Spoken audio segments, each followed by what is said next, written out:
നമസ്കാരം. രക്ഷണം കുടുംബമേ, എല്ലാവരും സുഖമായിട്ടിരിക്കുന്നു എന്ന് വിചാരിക്കുന്നു. സുഖമല്ലാതെ എവിടെ പോകാനല്ലേ? നമ്മളുള്ളത് രക്ഷണത്തിലല്ലേ?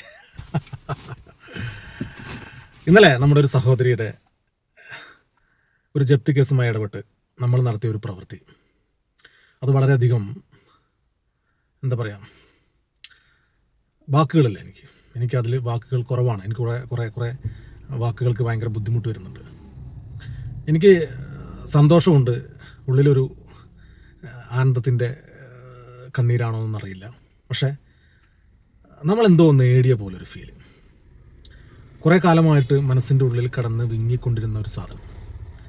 അതായത് ഒരു ഹൈന്ദവനൊരു പ്രശ്നം വരുമ്പോൾ ആ പ്രശ്നം തീർക്കാൻ നിമിഷ നേരം കൊണ്ട് സാധിക്കുന്ന തരത്തിലൊരു കൂട്ടം ആളുകൾ ഉണ്ടാക്കിയെടുക്കണം. അല്ലെങ്കിൽ ജാതിയില്ലാതെ, രാഷ്ട്രീയമില്ലാത്ത, അതൊന്നും ചിന്തിക്കാത്ത ഒരുപാട് ആളുകൾ സമാധാനത്തോടെ ജീവിക്കുന്ന ഒരു അന്തരീക്ഷം ഉണ്ടാക്കിയെടുക്കണം. അത് ഞാൻ വളരെയധികം ആഗ്രഹിച്ചൊരു കാര്യമാണ്. അങ്ങനെ ഒരു ആഗ്രഹം കൊണ്ടുവന്നപ്പോൾ എൻ്റെ കൂടെ നിന്നവരാണ് എൻ്റെ ബാക്കി ട്രസ്റ്റി ആയിട്ടുള്ള ആളുകൾ.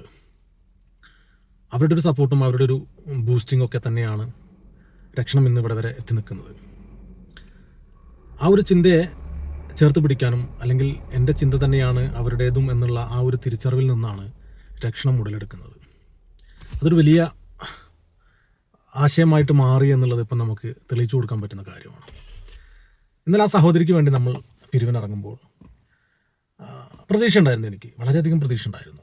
ബട്ട് അത് കുറച്ച് സ്പീഡായി പോയി ഒരു തോന്നൽ എനിക്ക് വന്നു. കാരണം നമ്മൾ പ്രതീക്ഷിക്കുന്നതിലും കൂടുതലായിട്ട് ആളുകൾ ഇത് സഹകരിച്ചു എന്നുള്ളത് വളരെയധികം സന്തോഷം നിറയുന്നൊരു കാര്യമാണ്. വേറെ ഒന്നുമല്ല, നമ്മൾ ഒരുമിച്ചു, അല്ലെങ്കിൽ നമ്മൾക്കൊരു ഒരുമിക്കാനുള്ള മനസ്സുണ്ട് എന്ന് കാണിക്കുന്ന ഒരു പ്രവൃത്തി കൂടിയായിരുന്നു ഇന്നലെ നടന്നത്. എന്തായാലും അതിൻ്റെ ഒരു പര്യവസാനം എന്ന് പറയുന്നത് ഇതാണ്. കരുണാകരേട്ടൻ്റെ അക്കൗണ്ടിൽ നിന്നും 2,70,70,000 രൂപ ഇവരുടെ അക്കൗണ്ടിലോട്ട്, അതായത് ഈ പറയുന്ന ബാങ്കിൻ്റെ അക്കൗണ്ടിലോട്ട് ട്രാൻസ്ഫർ ചെയ്ത് കൊടുത്തിട്ടുണ്ട്. നാളെ രക്ഷണം കാസർഗോഡിൻ്റെ ആളുകൾ പോകും, ഉത്തരവാദിത്തപ്പെട്ട ആളുകൾ പോകും, ആധാരമെടുക്കും, അവർ കൈമാറും. ബാക്കി ഡീറ്റെയിൽസ് എല്ലാം നാളെ നമുക്ക് നൽകാം. എനിക്ക് പറയാനുള്ളത് നമ്മളോട്, നമ്മളായിട്ട് തന്നെ തുടരുക. നാളെ നമ്മുടെ ഈ ചിന്തയിൽ നിന്നും വ്യതിചലിക്കരുത്. നിങ്ങൾക്കുള്ളിലെ ജാതി ചിന്തയും നിങ്ങൾക്കുള്ളിലെ രാഷ്ട്രീയ ചിന്തയും മാറ്റിവെച്ചത് കൊണ്ടാണ് ഇത് സംഭവിച്ചത്. നമ്മളെ കൂട്ടത്തിൽ കുറേ ആളുകളൊക്കെ ചോദിച്ചു, അവരുടെ അഡ്രസ്സ് തരുമോ, അവരെ കുടുംബം അറിയണം, അവരുടെ അഡ്രസ്സ് കിട്ടണമെന്നൊക്കെ കുറച്ച് ആളുകളൊക്കെ ചോദിച്ചിട്ടുണ്ട്. അതൊക്കെ ഉത്തരവാദിത്തത്തിൻ്റെ പുറത്ത് ചോദിക്കുന്നതാണ്. കാരണം ഇത് ശരിയായ പാതയിലോട്ടാണോ പോകുന്നത് എന്നുള്ള ആ ഒരു ചിന്തയിൽ ചോദിക്കുന്നതാവാം. പക്ഷേ ഈ പണം നൽകിയിട്ടുള്ള ഒരാൾ പോലും ഇവരുടെ ജാതി ഏതാണ്, ഇവർ ഏത് രാഷ്ട്രീയക്കാരാണ്, ഇങ്ങനെയുള്ളൊരു ചോദ്യം നമുക്ക് വന്നിട്ടില്ല എന്നുള്ളതാണ്. സോ അതൊരു വലിയ മാറ്റമല്ലേ നമുക്ക്. നമ്മൾ പല ഗ്രൂപ്പുകളുണ്ട് അല്ലേ, പല ഗ്രൂപ്പുകളും നമ്മളിതുപോലത്തെ സഹായ പോസ്റ്റൊക്കെ വരുമ്പോൾ ചിലപ്പോൾ പറഞ്ഞേക്കാം അവനൊരു അന്തംഗമ്മിയാണ്, അല്ലെ അവനൊരു കൊങ്ങിയാണ്, അല്ലെ അവനൊരു സംഖ്യയാണ്. ഇങ്ങനൊരു തരംതിരിക്കലുണ്ടായിരുന്നു നമുക്ക്. പക്ഷെ നമ്മുടെ രക്ഷണത്തിൽ നമ്മൾ ഈ പ്രവൃത്തി ചെയ്തപ്പോൾ ആ സ്ത്രീ എൻ്റെ സഹോദരിയാണ്, എൻ്റെ രക്തമാണ് എന്നല്ലാതെ അവരുടെ രാഷ്ട്രീയം ഏതാണെന്നോ, അല്ലെങ്കിൽ അവരുടെ ജാതി എന്താണെന്നോ, കുലം എന്താണെന്നോ ആരും അന്വേഷിക്കാൻ വന്നിട്ടില്ല എന്നുള്ളത്. അങ്ങനെയുള്ള ഒരു സിറ്റുവേഷൻ നമ്മൾ ഒരുക്കിയെടുത്തു, അല്ലെങ്കിൽ അങ്ങനെ ഒരു കുടുംബം നമ്മൾ ഉണ്ടാക്കിയെടുത്തു എന്ന് പറയുന്നത് നമുക്ക് ഓരോരുത്തർക്കും അഭിമാനിക്കാനുള്ള നിമിഷമാണ്. ഇനി അങ്ങോട്ട് രക്ഷണത്തിൻ്റെ കാലമാണെന്നേ. നമുക്ക് മുന്നോട്ട് പോകാനുള്ളൊരു വഴിയല്ലേ ഈ തുറന്നു തന്നിരിക്കുന്നത്, അല്ലേ? പല ആളുകൾക്കും ആശങ്ക ഉണ്ടായിരുന്നു, ഹൈന്ദവർ പണം കൊടുക്കുക, അവർ പണം സ്വീകരിക്കല്ലാണ്ട് ഒരാൾക്കും കൊടുക്കാൻ സാധ്യതയില്ല. ഈ ഒരു മൈൻഡായിരുന്നു പല ആളുകൾക്കും. ഞാൻ ഈ രക്ഷണമായിട്ട് മുന്നോട്ട് വരുമ്പോഴും പലരും എന്നെ കളിയാക്കിയിട്ടുണ്ട്, പല രീതിയിൽ കളിയാക്കിയിട്ടുണ്ട്. അപ്പോൾ അവരോട് ഞാൻ പറയുന്നത്, ഈ കളിയാക്കാനുള്ള മറുപടി പ്രവർത്തിച്ചിട്ടാണ് കാണിച്ചു തരിക എന്നുള്ളതാണ്. നമ്മളങ്ങനെ പറയാവോ എല്ലാവരോടും? ആരോടും വാശിയൊന്നുമില്ല നമുക്ക്. നമ്മളെ സപ്പോർട്ട് ചെയ്യാത്തവരുണ്ടാവാം, നമ്മളെ എതിർക്കുന്നവരുണ്ടാവാം, നമ്മളെ കളിയാക്കുന്നവരുണ്ടാവാം. അവരോട് നമുക്ക് ഒന്നേ പറയാനുള്ളൂ, ഞങ്ങൾ പ്രവർത്തിച്ച് കാണിച്ചു തരാം. ഇന്നലെ നമ്മൾ പ്രവർത്തിച്ചു. ഒരുപാട് ആളുകൾ ഉറക്കൊഴിച്ചിരുന്നു. ഞാൻ നോക്കുമ്പോൾ പല ആളുകളും ഓൺലൈനിലുണ്ട്. അവരിത് തന്നെയാണ് ചെയ്തുകൊണ്ടിരിക്കുന്നത്. ഈ പറയുന്ന അക്കൗണ്ട് നമ്പർ ബ്ലോക്ക് ആവുന്നു, ഒരുമിച്ച് പൈസ അയക്കുമ്പോൾ പ്രശ്നങ്ങൾ, അപ്പോൾ അടുത്ത അക്കൗണ്ട് നമ്പർ തരുമെന്ന് പറയുന്നു, അത് വാങ്ങിക്കൊണ്ട് അപ്പുറത്തെ ഗ്രൂപ്പിൽ കൊണ്ടിട്ട് കൊടുക്കുന്നു. ഇങ്ങനെ സജീവമായിക്കൊണ്ട് ഇന്നലത്തെ ഈ ഒരു വിഷയത്തിൽ നമ്മുടെ കുടുംബത്തിൽ ഒരുപാട് ആളുകൾ ഉറക്കൊഴിച്ചു എന്നുള്ളതാണ്. ഒരു അന്യന് വേണ്ടി ഒരല്പസമയം പോലും ചിലവഴിക്കാനില്ലാത്ത ഈ കാലത്ത് ഒരു സഹോദരിയെ ചേർത്ത് പിടിക്കാനും അവരുടെ ജീവിതത്തിലോട്ട് അവരെ തിരിച്ചു കൊണ്ടുവരാനും, അവരുടെ ആ ഒരു വീട്ടിൽ തന്നെ നിങ്ങൾ കിടന്നുറങ്ങുമോ, ആ പെൺകുട്ടികളുമായിട്ട് നിങ്ങൾ എവിടേക്കും പോകേണ്ടതില്ല എന്ന് ഉറക്കെ വിളിച്ചു പറയാനും നമ്മൾ തയ്യാറായത് രക്ഷണം എന്ന് പറയുന്ന ഈ ഒരു ചിന്ത നമുക്കുള്ളിൽ വന്നതുകൊണ്ടാണ്. അപ്പോൾ നമ്മൾ ഇന്നലെ കാണിച്ച ഈ ഒരു ആവേശം, ഈ ഒരു എന്താ പറയുക ധൃതി, ഇതെല്ലാം നമ്മൾ ഇനിയും കാണിക്കണം. എങ്ങനെ? നമ്മൾ ഈ രക്ഷണം എന്ന് പറയുന്ന ഈ ഒരു വലിയ പ്രസ്ഥാനം നമ്മൾ എല്ലാ ഹൈന്ദവരിലോട്ടും എത്തിക്കണം.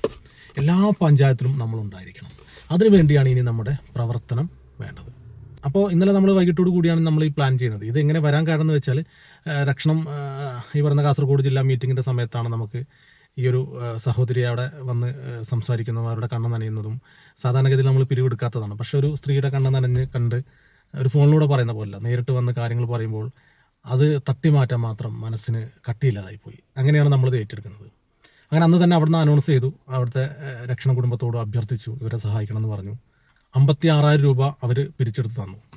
ബാക്കിയുള്ള പണം, അതായത് ഇന്നലെയാണ് പറയുന്നത്, നാളെയാണ് അതിൻ്റെ ലാസ്റ്റ് ഡേറ്റ്, ഇല്ലെങ്കിൽ 6 ലക്ഷത്തി സംതിങ് രൂപ കൊടുക്കേണ്ടി വരും എന്നുള്ളത്.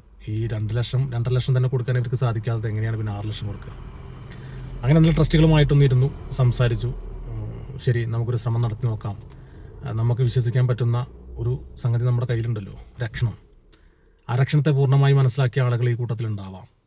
അപ്പോൾ നമുക്ക് അവരുടെ മുമ്പിലോട്ട് ഈ വിഷയം അവതരിപ്പിക്കാമെന്ന് പറഞ്ഞപ്പോൾ ഇന്നലെ വൈകിട്ടോട് കൂടി നമ്മൾ ഈ കാര്യം അവതരിപ്പിക്കുകയും അത് ഏറ്റെടുക്കുകയും ഇന്ന് ഉച്ച 1 മണി ആയപ്പോഴേക്ക് നമ്മളത് ക്ലോസ് ചെയ്യുകയും ചെയ്തു.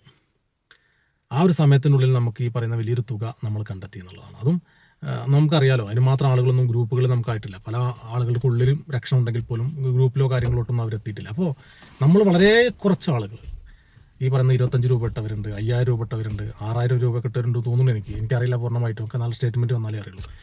അവിടെ കണ്ട പോലെ തോന്നുന്നു എനിക്ക്. അപ്പോൾ അങ്ങനെയൊക്കെയുള്ള ആളുകൾ അവരുടെ ഒരു സമ്പാദ്യത്തിൽ നിന്നും എടുത്തു കൊടുത്തുകൊണ്ട് ആ സഹോദരി അങ്ങോട്ട് പിടിച്ച് കയറ്റി, അല്ലേ? എന്തൊരു സന്തോഷം, എന്തൊരു സമാധാനമാണ്. ഹൈന്ദവനെ നോക്കി ഏതെങ്കിലും ഒരുത്തൻ നിനക്കൊക്കെ ചോദിക്കാനും പറയാൻ ആരാടാ ഉള്ളതെന്ന് ചോദിക്കുമ്പോൾ ഞങ്ങളുണ്ടടാ അവർക്ക് ചോദിക്കാനും പറയാനെന്ന് തിരിച്ചു പറയാൻ നമുക്ക് സാധിക്കണം, രക്ഷണത്തിന് സാധിക്കണം. അതിനുവേണ്ടി പ്രയത്നിക്കുക. വളരെയധികം സന്തോഷത്തിലാണെന്ന്. സന്തോഷം എന്ന് പറഞ്ഞാൽ ഹൃദയം നിറഞ്ഞു തന്നെയാണ് ഇരിക്കുന്നത്. ആ ഒരു സഹോദരിയെ ചേർത്ത് പിടിക്കാൻ കഴിഞ്ഞതിൽ വളരെയധികം സന്തോഷമുണ്ട്. എനിക്ക് മാത്രമല്ല, എൻ്റെ കൂടെയുള്ള ട്രസ്റ്റി അംഗങ്ങൾക്ക് എല്ലാവർക്കും വളരെയധികം സന്തോഷമുണ്ട് ഈ ഒരു എന്താ പറയുക മഹത്തായ കർമ്മത്തിൽ പങ്കെടുത്തതിൽ. എന്തായാലും വരും ദിവസങ്ങളിൽ ഇനി പൂർണ്ണമായിട്ടും എത്ര ഫണ്ട് വന്നു കാര്യങ്ങളൊക്കെ ഡീറ്റെയിൽസ് തരാം. തൽക്കാലം നമ്മളിപ്പോൾ ബാങ്ക് അക്കൗണ്ടിൽ നിന്നും 2,70,000 രൂപ ഈ ചേച്ചിയുടെ ആധാരം വെച്ചിട്ടുള്ള ബാങ്കിലോട്ട് ട്രാൻസ്ഫർ ചെയ്ത് കൊടുത്തിട്ടുണ്ട്. നാളെ രക്ഷണത്തിൻ്റെ ഉത്തരവാദിത്തപ്പെട്ട ആളുകൾ അവിടെ പോയിട്ട് ഈ പറയുന്ന ആധാരം എടുത്തുകൊണ്ട് ആ ചേച്ചി കൈമാറും. ആ ചടങ്ങുകളെല്ലാം നമ്മൾ കാണിക്കാം. അതിനുശേഷം നമ്മൾക്ക് ഫണ്ട് ഇട്ടെടുത്ത അനൂപ് എന്ന് പറയുന്ന വ്യക്തി ശരിക്കും പറഞ്ഞാൽ അദ്ദേഹം ഉള്ളത് കുംഭമേളയിലാണ്. അപ്പോൾ 2 ദിവസം കൂടി കഴിഞ്ഞാലേ പുള്ളിക്കാരൻ വരുള്ളൂ. അപ്പോൾ പുള്ളിക്കാരൻ്റെ ബാങ്ക് ഡീറ്റെയിൽസും കാര്യങ്ങളും എല്ലാം എടുത്ത് മൊത്തത്തിൽ നമുക്ക് 2-3 ദിവസം കൊണ്ട് എത്ര വന്നു, എന്തൊക്കെ ചെയ്തു എന്നുള്ള കൃത്യമായിട്ട് നമുക്ക് അറിയാൻ പറ്റും. നമ്മൾ തന്നെ ഗ്രൂപ്പിലൂടെ അറിയിക്കും. അപ്പോൾ എല്ലാവരും ഇതേ മനസ്സോടു കൂടി മുന്നോട്ട് വരിക. നമുക്കിനി അധികം താമസമൊന്നുമില്ല, ഉടനെ തന്നെ രജിസ്റ്റർ സാധിക്കും. രജിസ്ട്രേഷൻ കഴിഞ്ഞാൽ ഉടനെ തന്നെ പ്രവർത്തനം സ്റ്റാർട്ട് ചെയ്യണം. അതിന് ഇതേ ആവേശത്തോടു കൂടി നമ്മൾ എല്ലാ പഞ്ചായത്ത് രൂപീകരിക്കാൻ കൂടി നമ്മൾ തയ്യാറാവണം. പഞ്ചായത്ത് ഉത്തരവാദിത്തങ്ങൾ ഏറ്റെടുക്കാൻ തയ്യാറാവണം. അതിനുവേണ്ടി മറ്റുള്ളവരെ പ്രേരിപ്പിക്കണം. അങ്ങനെ രക്ഷണം എന്ന് പറയുന്നത് കേരളത്തിലെ എല്ലാ പഞ്ചായത്തിലും ഉണ്ടായിരിക്കണം. നന്ദി, നമസ്കാരം.